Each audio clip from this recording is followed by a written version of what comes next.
A lot of you have been asking me questions about myself. Firstly, I am from Phoenix in South Africa. Like fried mealies, bunny chow, sheephead curry, that's me. But I want to tell you something which is probably going to surprise a lot of you who's written compliments on my videos.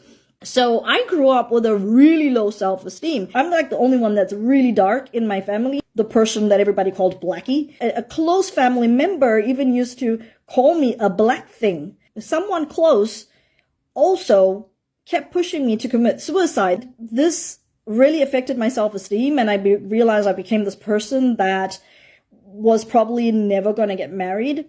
I even went on a blind date once, and when the guy showed up there where I was waiting, he just took one look at me, laughed, shook his head, and left. I grew up in a way that when something really bad happened, I couldn't tell anyone. Up till today, I have not been able to get the words out of my mouth.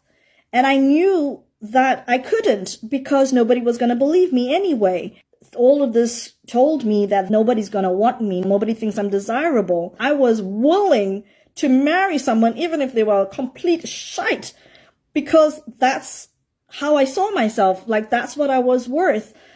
And of course, with our culture teaching that black skin is not beautiful or not as beautiful as light skin, which let me tell you right now is complete insanity. So I fought for the life that I wanted to live because I'm not going to die without even having tried. So I left home and I was homeless. I ended up in Overport. Let me tell you right now, okay, Brainos, okay, you guys are fantastic because you just open your arms to a total stranger. You get emotionally involved in their lives. You give such love and support. And that's what I found when I was living in Overport.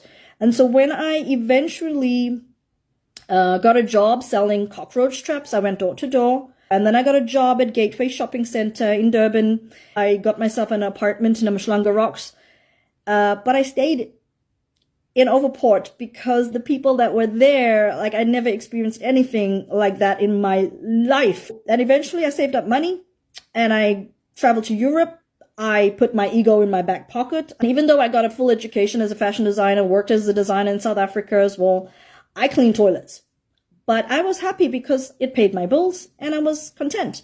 Eventually I started my own company. Now I'm on my 4th education because I want to go in a different direction.